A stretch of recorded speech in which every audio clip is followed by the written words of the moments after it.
Meus amigos, esse aqui é um dos vídeos mais emblemáticos do canal, com certeza. É um vídeo que eu mesmo vou rever daqui a alguns anos, porque é o primeiro vídeo que eu faço após o discurso final, após o encerramento do governo Bolsonaro. Espero não precisar falar mais dessa figura com a mesma intensidade que eu falei ao longo dos últimos anos, porque ele foi o presidente da República e eu não quero que esse cara ocupe nenhuma posição de destaque nos próximos anos.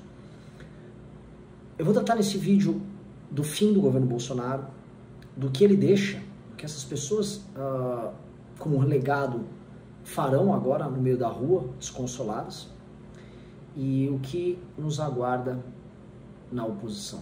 Roda a vinheta.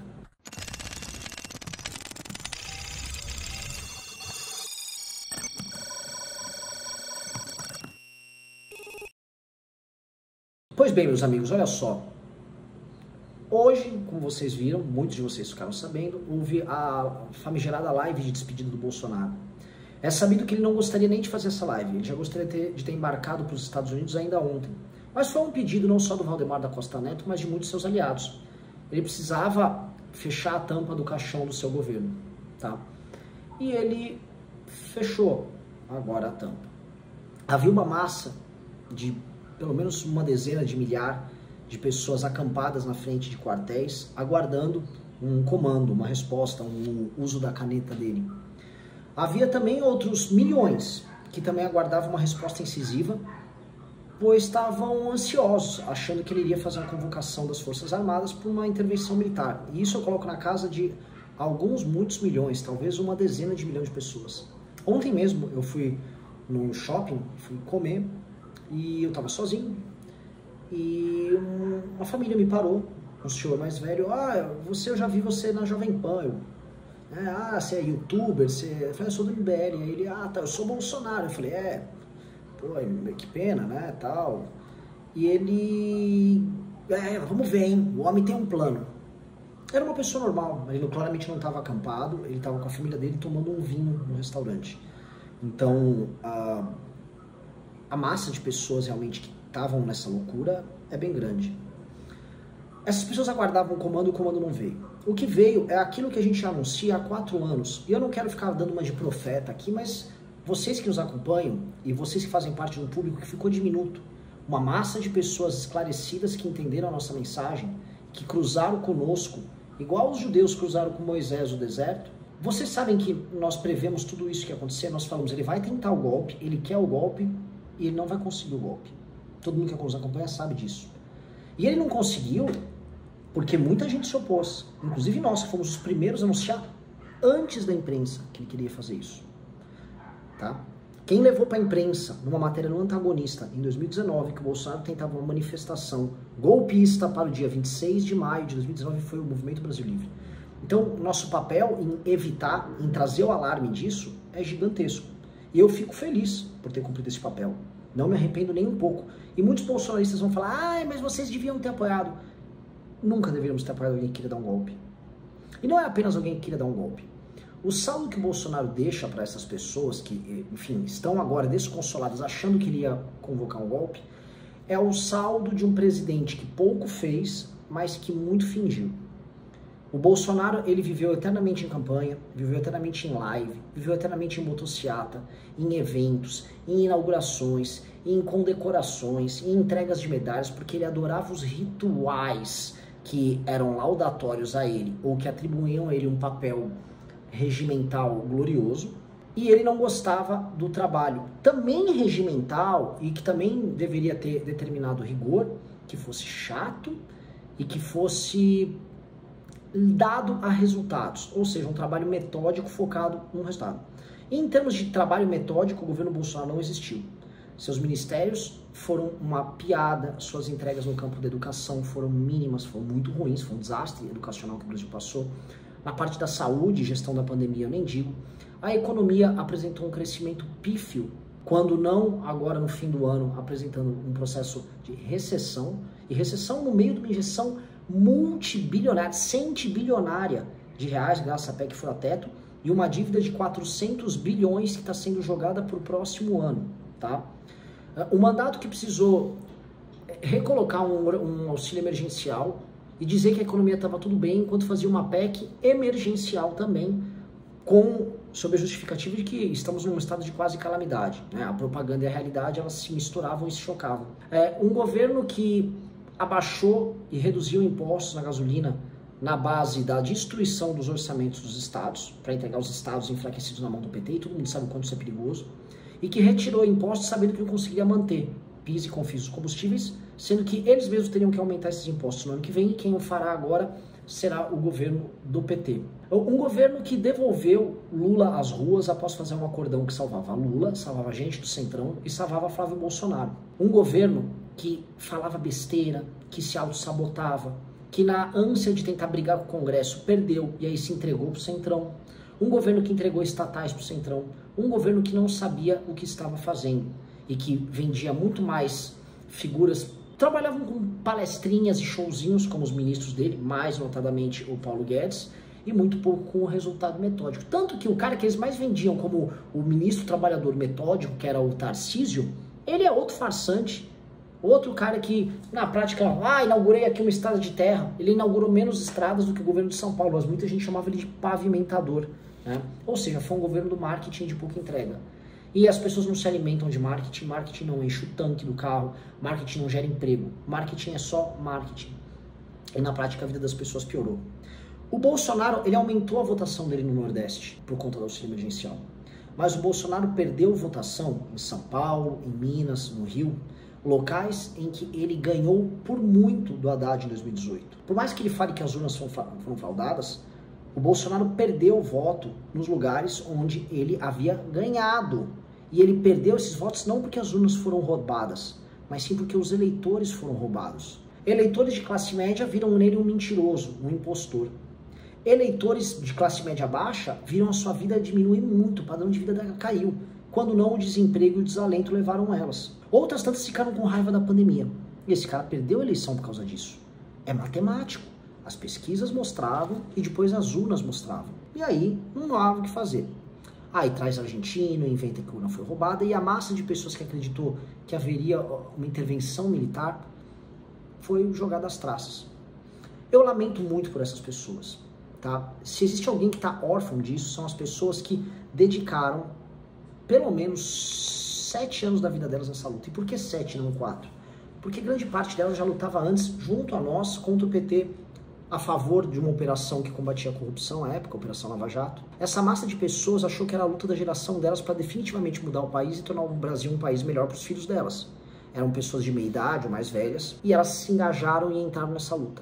Não me refiro aqui aos aproveitadores, aos milhares de Paulos Figueiredos, Carlos Zambellis, Ulisses, essa gentalha toda, tá? Porque já muitos passaram pelo MBL, dos Felipe Barros, às Caróis Detones, aos Sargentos Farrus, todos esses farsantes e enganadores.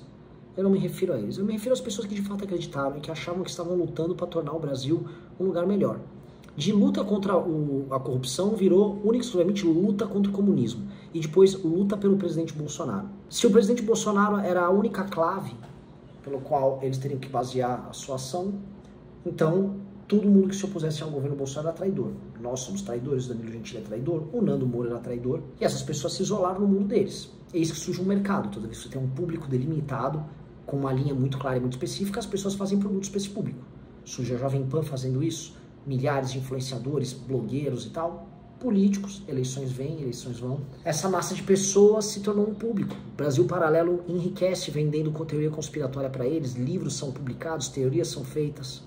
Muita gente cai, muita gente gasta. Vira uma moda ser bolsonarista. Metade do Brasil embarca nessa moda. E aí, quando o presidente cai e as pessoas acham que ele é um mito e ele não faz nada e nada acontece, elas tentam esperar até o último minuto um sinal. E o sinal podia ser um copo em cima de uma mesa. Ah, esse relógio tá aqui, então quer dizer que está na hora da intervenção. Sei lá, há um cactus na mesa.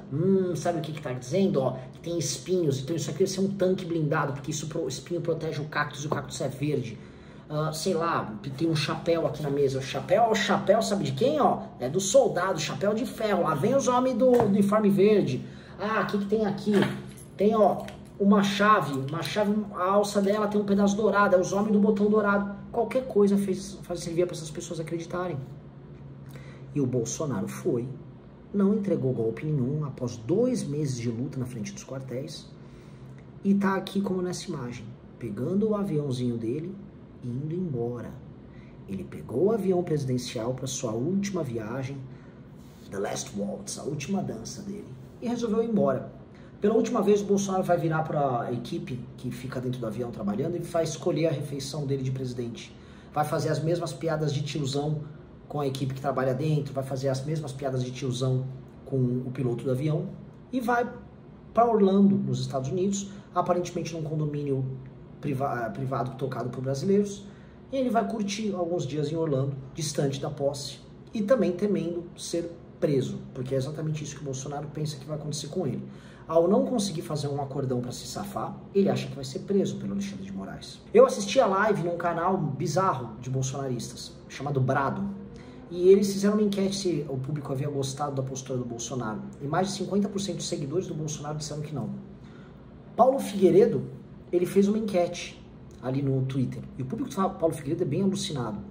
E aí, pelo que eu estava vendo no momento que eu gravei esse vídeo, 45% das pessoas não tinham gostado da postura do Bolsonaro. Estavam se mostrando decepcionadas. Essa decepção ainda não é total, porque Bolsonaro, eles imaginam, pode aprontar algo. Vai que ele deixou o decreto assinado e o Mourão vai fazer valer a caneta Bic. Porém, quando o Lula subir ali na rampa e o símbolo da substituição do poder se dá, eles vão sentir cada vez mais.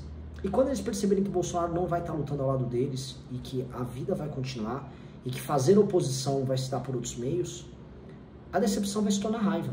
Percebam, muitos milhões de pessoas vão perdoar o Bolsonaro e vão acreditar em qualquer mentira que ele diga.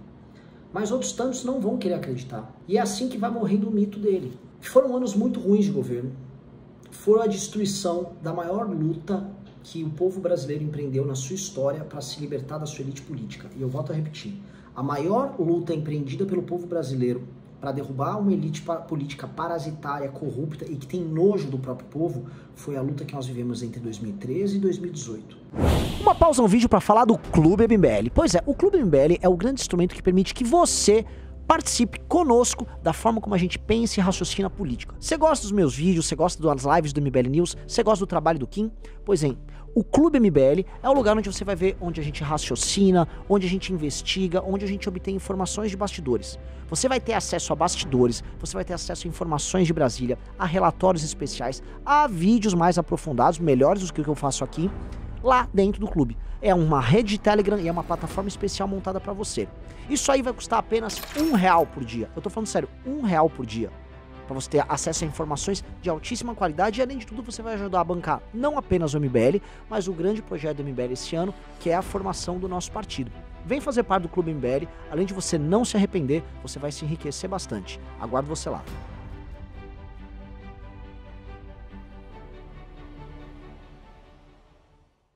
Essa luta, infelizmente, redundou na eleição do Bolsonaro porque as pessoas não estavam prontas para compreender que elas não tinham que entregar toda a energia de uma luta, que é por causa, a um homem. Nós somos ainda um povo que está na sua infância. Um povo muito infantil, muito imaturo. Um povo que tende a amar líderes e a buscar numa figura só e não na autoconstrução a resposta para os problemas. O brasileiro não quis ele se melhorar. Ele falou, vou fazer o seguinte... Vá, Bolsonaro, vá lá e faça o que é necessário. Estou outorgando minha autoridade, eu autorizo. E não é assim que funciona. Não existe libertação por procuração. Não existe rebelião terceirizada. Quando você terceiriza isso, você cria inclusive os terceirizadores, como são os Rodrigos Constantinos, Kim Pains, Paulo Figueiredos, Leandro Ruschel, gente que mora fora do Brasil e que fica dando uma de guerrilheiro, de lutador simplesmente para escapar de processo e viver a vida boa lá fora. Vocês sabem que é isso. Vocês sabem que é assim. E aí, eu pergunto, valeu a pena? Muitos agora vão dizer que valeu. A luta valeu. Obrigado, presidente, mas não valeu a pena. A maior luta por libertação do povo brasileiro foi destruída por esse homem. Retorna ao poder o maior ladrão da história do Brasil. A grande quadrilha que teve com ele nos anos de Petrolão está de volta. Basta ver Renan Calheiros representado por seu filho, gente da família Barbalho, um conluio com os tribunais superiores, com grandes empresários, com bancões, toda essa gente de volta com o PT. E aguarde, as empreiteiras estarão de volta também. Artistas mamando na Rouanet da forma mais suja possível. E a nova imposição, porque agora a esquerda é diferente, de uma agenda que a gente fala que é a famosa cultura woke, que vai dividir famílias, que vai tratar do feminismo da forma mais agressiva possível, questões raciais e divisivas, imposição da cultura trans, de todo mundo é trans, crianças não têm sexo, e um trabalho de provocação e destruição como jamais visto no país. Tá? Nova oposição precisa ser construída. Nós estaremos nessa oposição mais do que as outras pessoas, e mais do que isso, nós estaremos na oposição desde já, como quem esteve agora no Congresso, diferente dos bolsonaristas, votando contra os aumentos de salário, votando contra o orçamento secreto, votando contra o Lula ter 2 bilhões de reais para gastar com propaganda nas estatais, coisa que o senhor Eduardo Bolsonaro, Carla Zambelli com Flampainha votaram a favor. Tá bom, galera? Chega de sonho bobo, chega de ser criança. Agora é hora de lutar. Lutar, tá? Lutar de verdade. E lutar com quem quer lutar e não com quem quer te enganar, tá bom? Espero que não tenham gostado, porque não foram 4 anos bons. E esse foi o meu recado. Beijos e abraços para todos vocês.